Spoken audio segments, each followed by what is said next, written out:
Hello guys, so good afternoon. Yan, alright. So, it's Wednesday afternoon today. Yan, trabaho tayo after work. So, trabaho ulit. Dito tayo sa shop kasi natatambakan tayo. Ito, meron tayo ditong Epson L3210. Right, so yung problema niya, Cyan. So, wala daw output yung Cyan. Tingnan nga natin.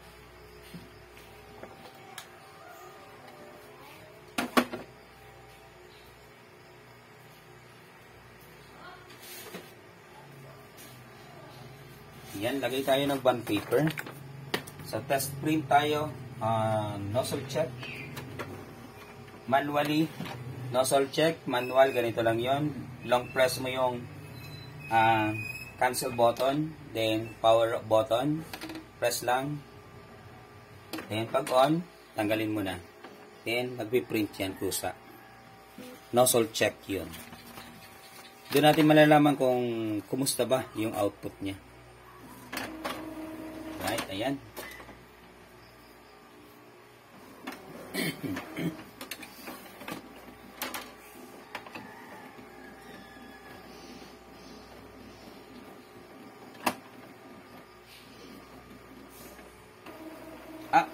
Ayun nga guys, ito nga, ayan nga.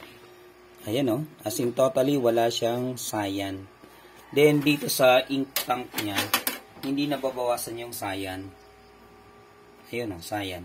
No, halos hindi nababawasan. Sige. Ganito. Nag-head cleaning na si customer kaya nga nag-overflow na yung kanyang waste ink pad. So, hindi na natin gagawin yun. Kasi ginawa niya na yung dati. So, gagawin natin, ipapump lang natin. Or, matawag natin, gagamitan natin siya ng syringe, then hihigupin natin. So, close natin, turn off, then unplug.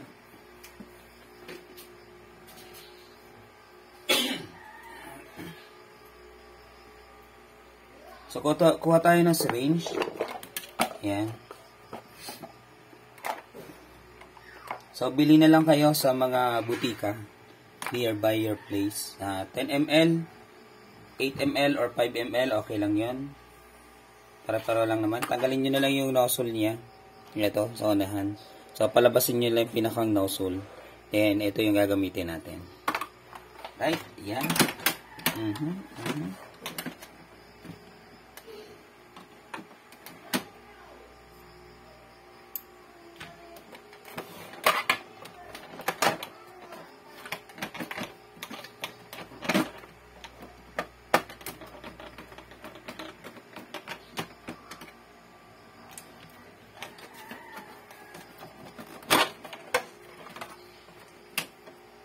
Oops, ano ba to? Ba't may kulay puti dito?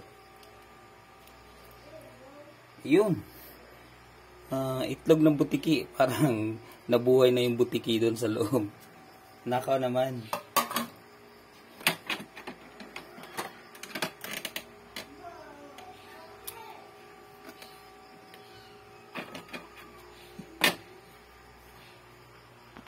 Yan guys, binuksan na natin. So, yan. Nilagyan naman natin ng para umangat. At least makabuelo tayo dito. So, unang gagawin, ganito lang yun. So, i-move natin to kasi may lock siya dito. So, i-move natin yung gear kasi may lock siya doon. Yung lock, ayan o. So, yung lock na white na yan. So, hindi mo kasi mamumove yung head niya unless otherwise, hindi mo galawin yung gear. So, galawin natin yung gear, pababa. Then, bumaba na din yung kanyang lock. Then, pwede mo nang hugutin yan. So, ganun lang yun. Right? That's it. Then, tanggalin natin to. Tingnan natin kung may pumapasok na Cyan. Cyan. Ayun, mayroon naman Cyan. Higupin natin yung Cyan. So, papasukin natin. Higupin lang. Ito yung purpose niya. Kung bakit gumawa ako nito kasi para maano. So, I don't know kung meron nang gumawa pero sa tingin ko ako yung unang gumawa nito. So, hanggang sa napag-isipan ko ganito na lang gawin. Tinanggal ko yung nozzle niya para lumabas yung pinaka-nozzle. Then, hihigupin ko. Pag hinigup mo kasi, lalabas naman yung ink niya.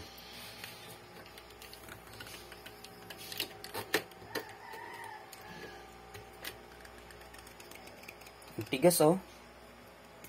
Bumabalik siya guys, oh. Oh.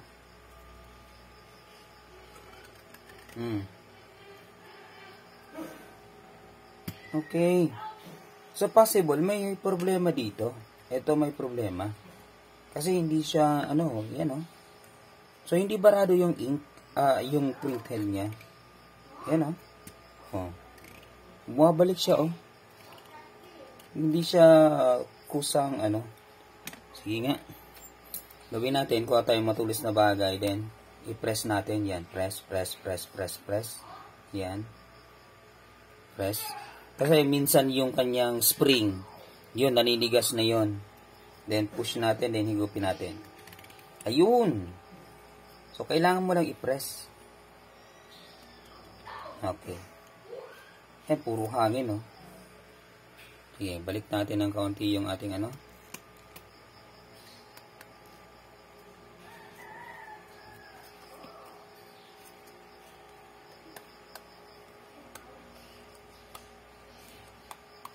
Alright. So, higupin ulit natin. Matigas talaga siya, guys.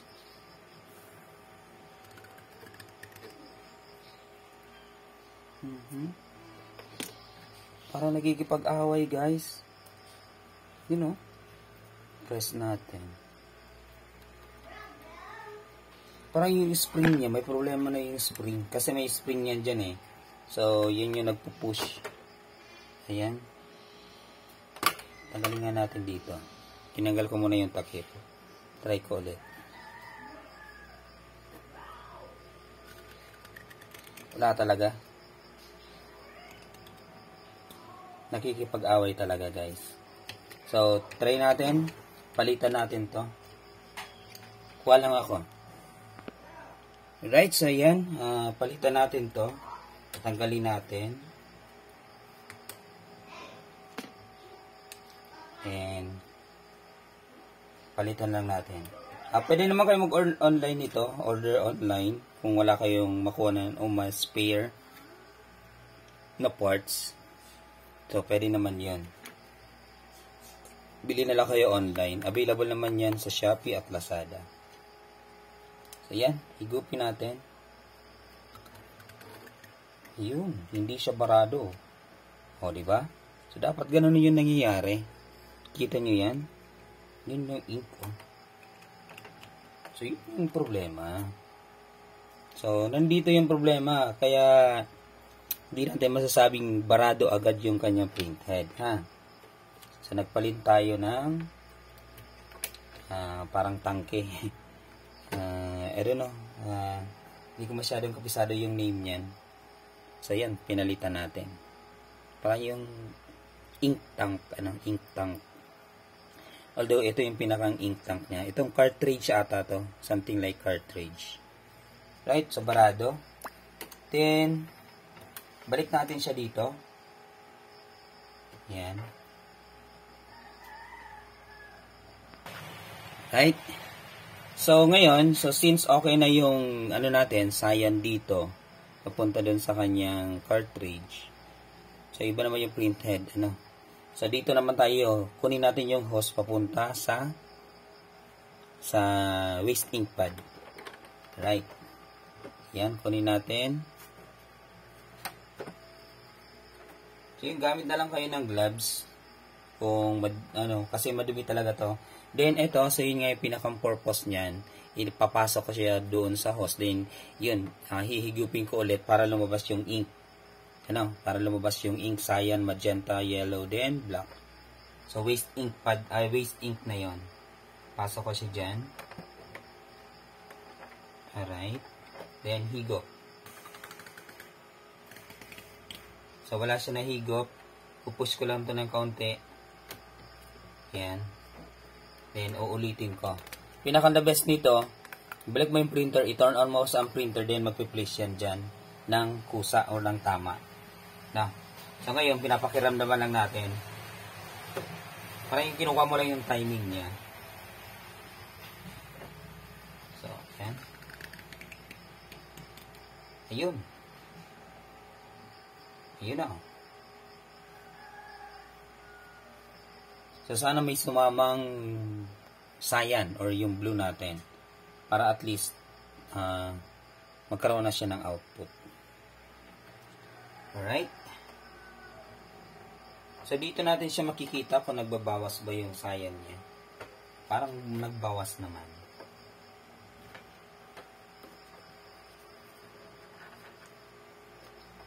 Right? Tapon lang natin yung waste ink.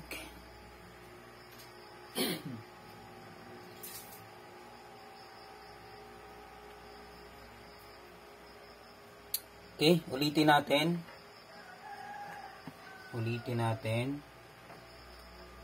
Masyado talaga madumi to guys. Kanina pagpalit ko ng waste ink pad, gumamit ako ng plastic kasi wala akong ano. Eh dito madumi talaga to. Ulitin natin. Pasiguro tayo. Yan.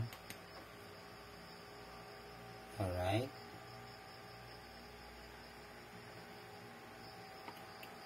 Sige. Ito na.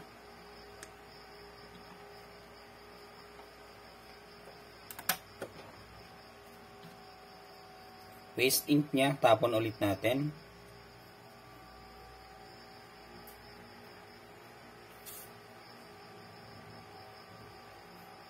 Pwede pa bang gamitin yung waste ink? Pwede pa. That is also considered as black. Kung yung printer nyo medyo patapon na, i-recycle. Pwede naman i-recycle. Ano? Kung wala kayong makuhang i-recycle nyo. So, since nakadalawang attempt na tayo, then okay naman.